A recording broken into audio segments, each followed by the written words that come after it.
Ladies and gentlemen, welcome to this extra bonus special episode of the Wrestling is Cool podcast. Today we're going to be talking about Elimination Chamber Toronto 2025, our thoughts and our predictions for this show. Sancho, are you excited for Elimination Chamber Toronto? It feels like it's the second half of it. We had Christmas Eve. Now this is Christmas Day. This is where we're finally going to be set on the road to WrestleMania. And dude, The Rock threw the biggest wrench into this entire road. It's most disruptive. So I think the chamber has changed drastically just from 1 week ago. Yeah, I will say it feels like whoever wins the men's chamber is poised to be put in a position. I said that weird. Poised to be in a position to be in one of the biggest main events in a really, really long time because of what's going on with Cody Rhodes and The Rock. So it's really increased the stakes of the men's chamber, in my opinion, because now it's not just a match for Cody Rhodes. It's a match against Cody Rhodes for the championship, for maybe the soul of the WWE, right? Yes. Shang Tsung, The Rock. Hey, he's literally taking his dad's gimmick to a T, the Soul Man. The Soul Man, yes, sir. Soul Man, yeah, All man, right. it's cool. You know what? I know people hate on The Rock, and that he's very. It definitely feels like an outsider. Hello. The thing about it is like there's nothing like having The Rock involved in Mania season because he pushed that Mania in WrestleMania 40 to a whole other level when he showed up as the final boss.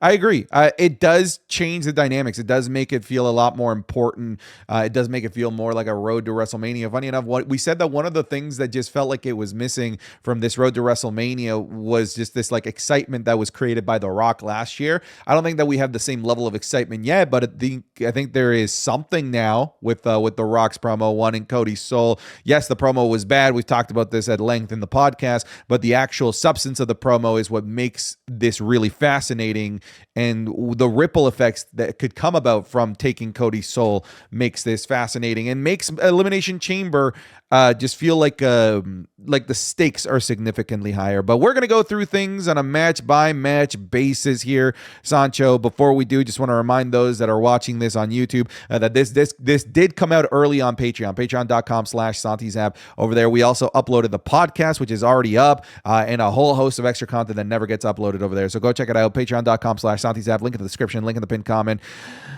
Let's start things off with honestly the most outlier match out of all of these: Tiffany Stratton and Trish Stratus versus Nia Jax and Candice LeRae. I want to get your thoughts on this first, because I have thoughts.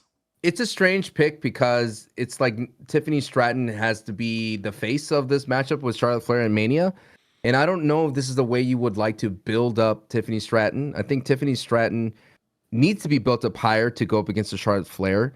And I like the idea of the hometown girl Trish Stratus doing it. And we talked about it in our podcast, and I'm going to steal your thunder. I do apologize, but I wish it was Trish Stratus versus Tiffany Stratton, just to be the proper way to do that. In terms of this match itself, it's hard to see it clearly because it's been built up so late last minute. And the involvement of Nia Jax feels like a damper to me. I mean, Nia did annihilated both of them very gently, but it annihilated both of them on top of each other. So Nia definitely is one of those, great women's wrestlers of the past year, and has always stepped up to the plate when you need a big bad for the women's division. But I kind of wanted to see Tiffany make a name for herself without Nia. I don't know how to say that because Nia has been around for so long around that belt, you know what I mean? And I feel like we need a new faces, and I thought Trish Stratus would have been an old familiar new face to help out Tiffany Stratton here. Yeah, I agree. I feel like whatever was going to happen with Tiffany Stratton at this show, she's going to win. So I feel like they should have put her in a position to win a match that would have really helped her elevate to the level of the women's final boss in Charlotte Flair. Because right now, Charlotte's entire shtick is that she basically has to step over dog crap in order to just get the championship that she feels like it's already hers, that she deserves. It's Charlotte Flair, and that Tiffany Stratton is just sort of vaguely in the way. But I felt like they needed to do a better job at making us believe that Tiffany Stratton is going to step up to the moment against Charlotte Flair. She should have beat Nia Jax clean, and she should have set up a match here against Trish Stratus to really do the full circle moment of what happened in Toronto last year at Elimination Chamber, where they had a moment backstage. And I feel like Trish Stratus helping Tiffany Stratton elevate herself to get to a match against Charlotte Flair at WrestleMania would have been the best course of action. These two teaming up in in a cool exhibition match, I don't think is the thing to do for Tiffany Stratton at the moment. Do you feel that Tiffany as a face just hasn't had time to mature yet? Like it hasn't had time to cook yet. I think they're presenting Tiffany Stratton as a underdog babyface when that's not Tiffany Stratton. Correct. Tiffany Stratton is not the sympathetic hero like a Jey Uso. She's not a Becky Lynch, right? She's her own unique Tiffy time, very brazen type of character. Like she is the one that's in your face, and that's what makes her a great heel. But they're trying to push her up as this face against Charlotte Flair, and I just don't see that yet. And it needs to, like I said, I think you could have built Charlotte versus Tiffany as young guard versus the old guard. It's that simple. But they went the route that Tiffany is not up to their Charlotte's level. And this is, remember, Trish Stratus gave Zoe Starks the rub, and Zoe Starks went nowhere, my friend. Like, Trish Stratus is a great character, and she's absolutely awesome. But in a sense, in Toronto, like there's so many things you could have done where it could have been face versus legend, and like handshake moment, go get Charlotte. That could have been the final moment for this. But they went the safer route with Tiffany Stratton in their pairing up, which they look great together. I mean, they put a photo recently on social media like that. That's a pretty cool tag team, but exhibition, I agree, not PLE ready. Yeah, I think that they were just concerned about, putting Tiffy out there against Trish to likely get booed in Toronto because of just the circumstances of Trish Stratus being a Toronto girl. Point. I think that's really the only reason. Toronto is very much we love our hometown people no matter what, whether they're the good guys or the bad guys. Toronto people are going to get all of the love, even if they love and appreciate Tiffany Stratton. It would have either been a very divided crowd or just straight up in favor of Trish Stratus. Well, it would have been divided, and then with the handshake, that's the way to put it all back together. But we saw Piper. I just don't think Bayley. They want that. I don't think they want divided. I think they just want Tiffy's the face, right? Yeah, like I said, it reminds me of Piper versus who was it? Nia? Was it Bayley? Bayley. Like you wanted Bayley. You still like Bayley. European Bayley is amazing, but Piper was a hometown girl, and I wanted Piper to get a dub there in the clash, but Bayley's was just too strong for that moment. I don't know, man. I like Tiffy, and I know I'd rather have Tiffy. I'd rather have Charlotte versus Rhea, but if we have Tiffy versus Charlotte, I'm hoping Tiffy looks strong here, and I'm hoping she looks great. Her last match she had against Nia Jax was a little oofers because the bad spell she took to the outside, and she needs to look like almost perfect because Charlotte Flair demands perfection. If I wanted to keep it, you know what I mean? The Queen demands perfection. I agree. So Tiffy and Trishy time are winning. Like there's no other result here that makes sense. That's part of the reason why I'm kind of bummed about this. There's just no drama to this. Unless Charlotte screws them over, which is possible. But that's not Charlotte's character. That's not what she's playing, right? The queen, everything's beneath the queen. I think the person that kind of, it sucks to have them in this match, and there was such a great person, like a great heel turn was Candice LeRae. I like Candice LeRae as a wrestler, and I loved her recent heel turn against Indy Hartwell, and I thought it would be somewhere even cooler, but then she became the lackey for Nia Jax and wanting to be in Nia Jax's favor, and clearly they just put her in the mix so she could eat pins, which sucks. Because Candice LeRae is an actually solid worker. Mm-hmm. Well, I kind of hope Nia takes the pin here from Tiffy. I think if you're trying to make Tiffy look good, that's who you need to pin. Anyways, let's move on from that. Let's move over to the women's elimination chamber. We have Liv Morgan versus Bianca Belair versus Alexa Bliss versus Bayley versus Naomi versus Roxanne Perez. The winner goes on to face Rhea Ripley or Io Sky for the Women's World Championship at WrestleMania 41. Come on, don't do that. Don't do. The only reason they would give Io the belt is like if Rhea's hurt or she's going away for a while. Maybe. There's no way. Maybe. You never know. Hey, any given day, a little eat here, a little bit of eat there. Anything can happen. Eating everywhere. It sounds like a Dr. Seuss book. So Liv Morgan was my favorite going into this. That's who I picked in my original YouTube video doing my predictions. But I feel like things just got thrown in for a freaking loop, pal. Because Liv Morgan winning the tag titles really changes the dynamic of what you do with Liv Morgan at WrestleMania, because Logic would dictate that you would have a tag team program for her, right? At WrestleMania, if she's the tag champions, as opposed to a championship program where she happens to be one half of the tag champions. Maybe they do that. But I do believe that Liv Morgan has lost some gusto and probability points to actually win this.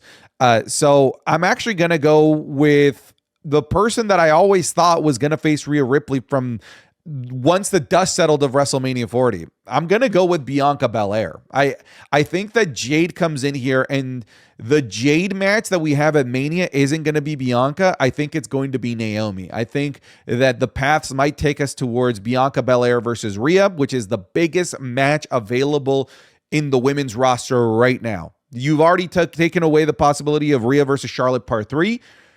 The biggest match available is Rhea versus Bianca Belair. And Sancho, it's literally not even close. That is the biggest star-studded match that the women can put together. Big enough to maybe main event night one over Jey Uso versus Gunther, if you ask me. I am going to go with Bianca Belair. And you'll see that this is contradictory to my last video about this because things have changed. They have changed. The Rock changes things, dude. The Soul Taker comes in. Soul Taker. The Soul Taker. Ooh. The Rock's a gimmick infringement. What? Dude, The Rock would do actually really cool old school. He's just a big dude. It looks so weird too at the same time.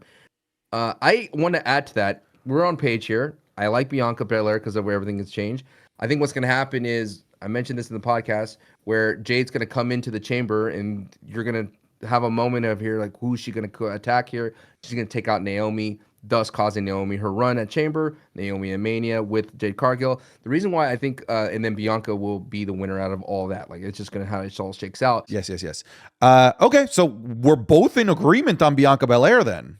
It's a rare thing. It's a rare thing, my friend. We won't be in the same thing for a men's chamber, though. You don't think so? All right. Well, no, but yeah, like I think the road goes to Io winning eventually. I think Io needs the belt back again because she's just so good. She's too damn good to not have that belt. But hey, listen, what about like Roxanne Perez, Alexa Bliss, and Bayley? Are they a threat here?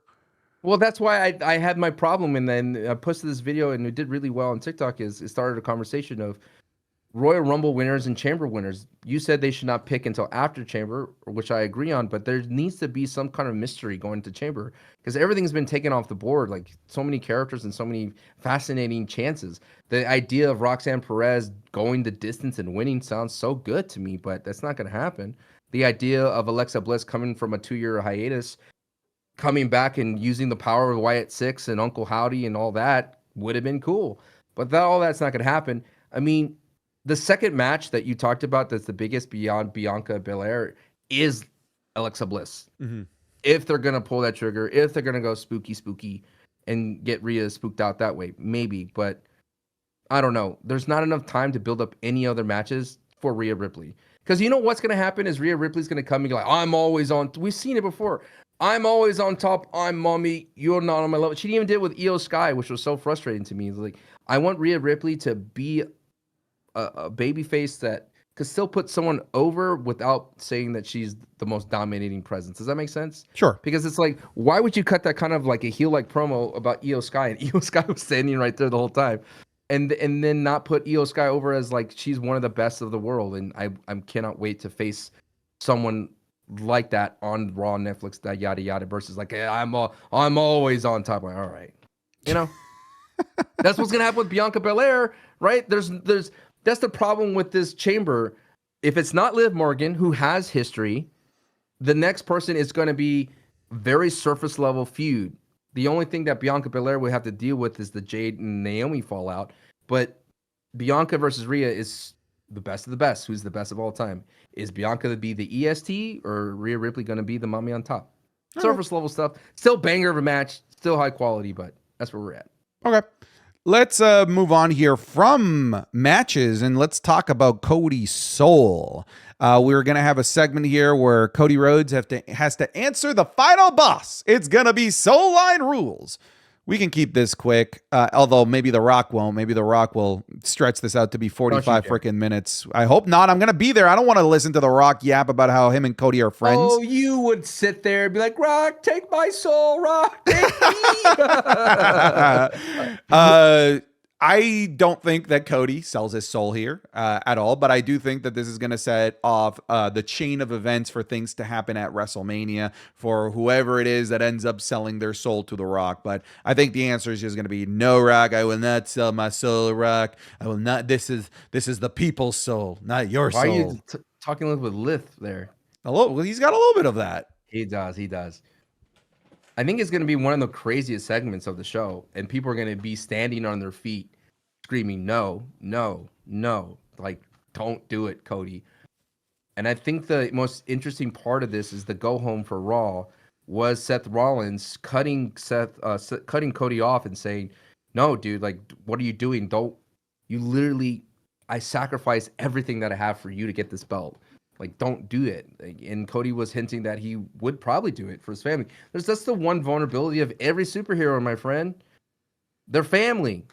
Superman has Lois Lane. There's always a vulnerable spot. All The Rock has to do is talk about the Cody's nephews that are just starting the wrestling career, which I saw, and AEW was really cool. He could talk about his brother. He could talk about his dad's legacy. He could even threaten, we're going to take Dusty Rhodes out of the Hall of Fame. It's The Rock, the final boss. He could do whatever he wants. He could erase his dad from the history books if he wanted to. There's so much things that he could threaten Cody with, and I'm sure we're going to get all of that. That's what I'm predicting. The Rock's going to lay it out for him. He's going to say, "Hey, man, what's your answer? And if you tell me no, ooh, brother, there's all these bad stuff that's going to happen to you, and you don't want this, my friend." Removing Dusty from the Hall of Fame is crazy. That'd be awesome. That'd be insane. That'd be insane. Listen, man, every now and then I make botches and I slip up and I say weird things. Sometimes I come up with good stuff. I could be heinous. Remember my idea of The Rock stealing the Money in the Bank briefcase for Damian Priest to catch Sometimes you could be heinous. Sometimes you could be anus as well. Oh, gross. They hate us because they ain't us. That's the facts, man. Facts of life. Let's talk about Sami Zayn versus Kevin Owens, an unsanctioned match. I'm going to lead with this one here. This is it'd be cool if we lived in a... You're Canadian. Go ahead. Yeah, it'd be cool if this was the main event. I don't think that it will be. But this, for all intents and purposes, is a WrestleMania match that just happens to not be taking place at a show called WrestleMania. I feel like these two wanted this match here. I've said this before. This is Canada's biggest sporting arena in the Sky Dome, Rogers Center. Blue Jays won multiple World Series there. The Rock and Hogan, the face of Rock and Hogan and Ultimate Warrior. I don't think the Toronto. Dude, go ahead. They literally went on a crazy streak. They went on a crazy streak in the 90s where they won back-to-back World Series. Let me look it up. Go ahead. And now that's going to be following up with another major Canadian moment, Sami Zayn versus Kevin Owens in an unsanctioned match. And I think that this is going to be the best match of the night. I'm very curious as to what kind of choreography they're going to have, like how much of this is going to... by the Cowboys winning the championships during that time. I was really... How many did the Jays win in a row? Was it 3? 2. It's 2. Okay. Yeah, 92, 93. The Cowboys were winning that year too. I'm curious if they're going to be fighting it backstage in the arena. Is it in the ring? Is it just going to be all on the outside? Bar, the vet at the table. I'm excited for this. I feel like it needs blood. I don't want any interference. I don't want Karrion Kross in this. I don't want Randy Orton until after the match. So venomly? Because I'm just saying, I just don't want Karrion Kross in this. I want Karrion Kross to sit in the crowd going like, yeah. Even Randy Orton, I don't want in this match. I want Randy Orton in whatever happens post-match, but I really just want these two guys to kill each other. And for there to be a referee stoppage or an actual pin count or a submission without anybody getting involved. Who wins? I think Kevin Owens wins this. I think Kevin Owens wins this because this creates a vulnerability for Sami Zayn to get maybe more manipulated into a feud against Karrion Kross. Kevin Owens looks strong going into a match against Randy Orton at WrestleMania. Kevin Owens can't just keep losing match after match after match after going months of losing to Cody Rhodes. He needs to win one back to get some of that aura going into WrestleMania, and I think he gets it back here with a bloody, violent match. Yeah. I mean, the Sami has been on a pedestal for so many months and so many a couple of years now that he's been the ultimate underdog babyface. And what a poetic thing to do for Sami to just get obliterated by the guy that gave him the strength to beat Gunther, right? On the way to Mania, and Kevin Owens was there like, "Hey man, you got this, bud." You know, I think this would make Kevin Owens a very scary character to deal with going forward.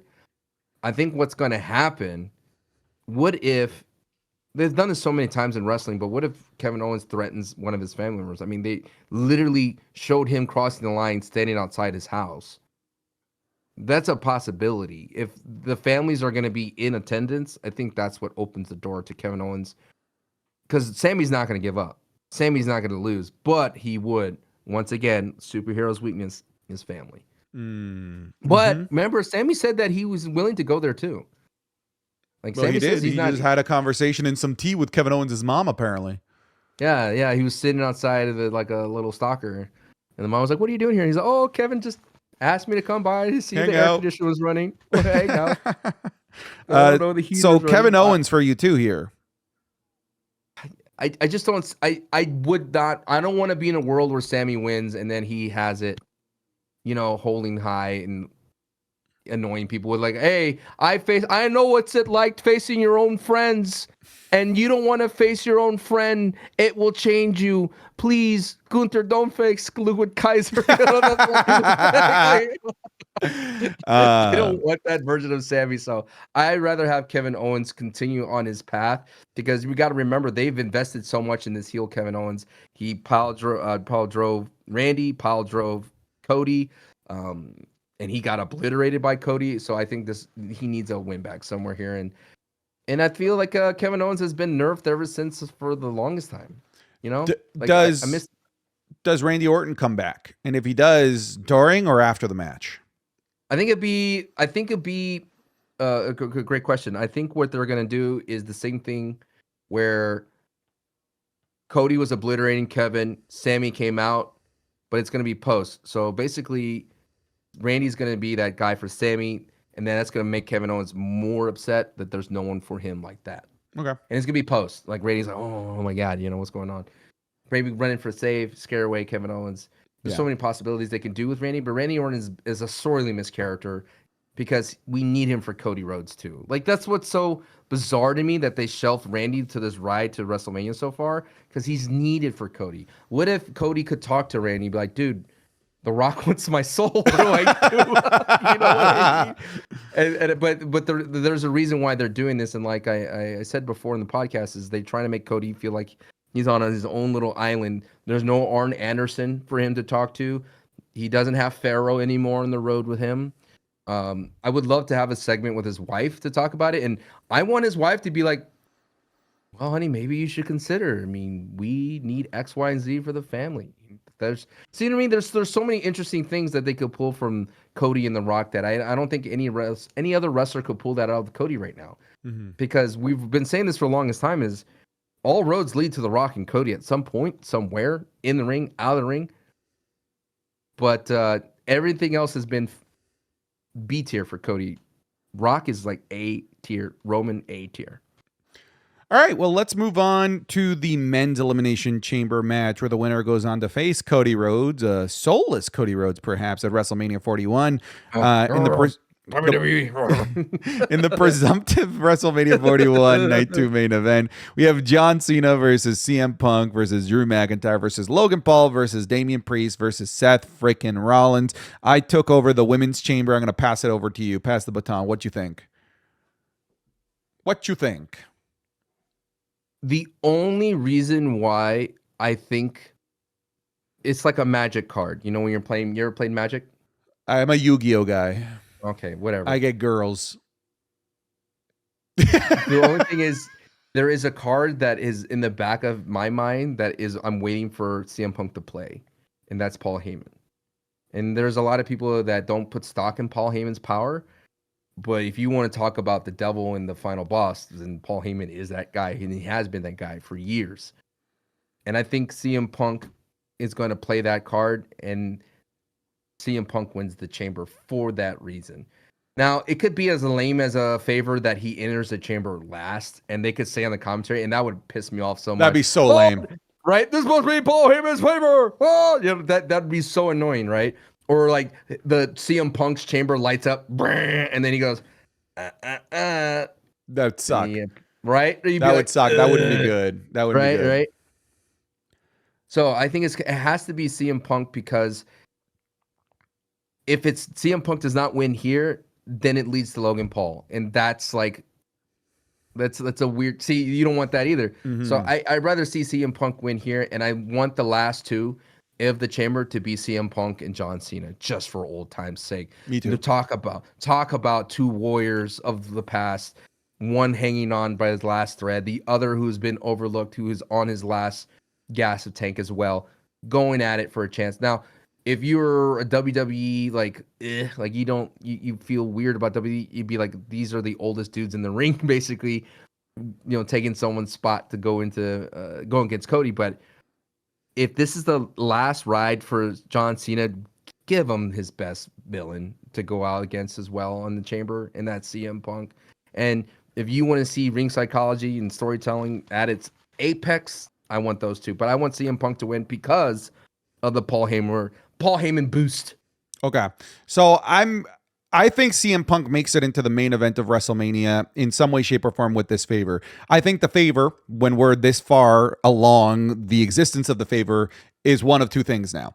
I think I'm in the final two with Seth Rollins, and then Roman comes in with Paul Heyman, and that was the favor. Roman takes out Seth, sets up Punk to be able to get the win, and then that sets up Seth versus Roman Reigns at WrestleMania.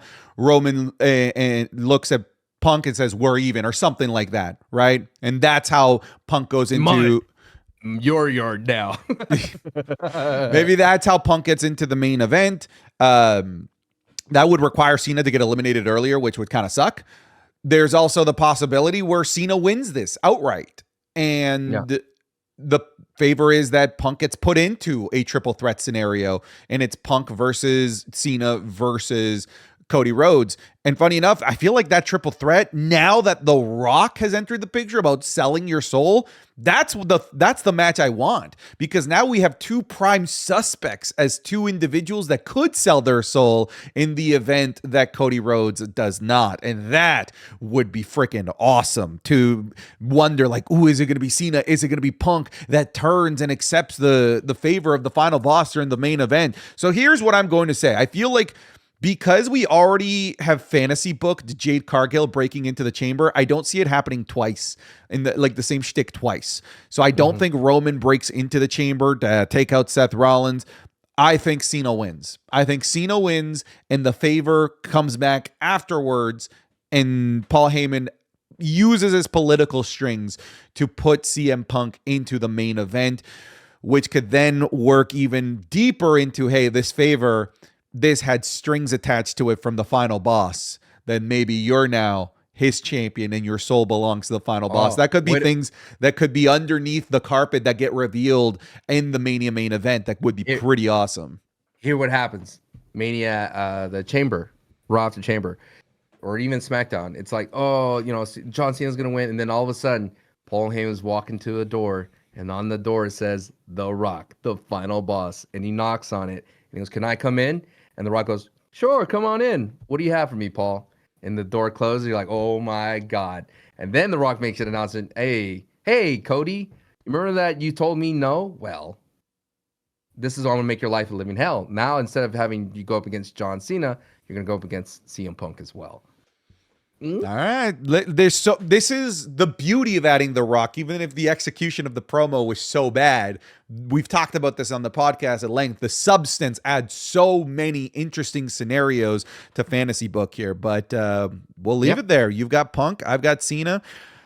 Folks. That's the only difference we have, that's the only difference we have. Yeah, it is. Folks, thank you so much for listening to this bonus episode predictions video for the Elimination Chamber. I'll be at the show. Sancho will be doing a watch party, so go hang out with him if you're not going to be at the show. Anything else we need to add here? You know what? No, not really, but I figured out why they burned the Money in the Bank briefcase. Why? Because The Rock, the final boss, is the ultimate briefcase now. He's the briefcase. What if he turns into a briefcase physically? Okay, that's stupid. All right, everybody. Thanks so much for watching and listening. Bye.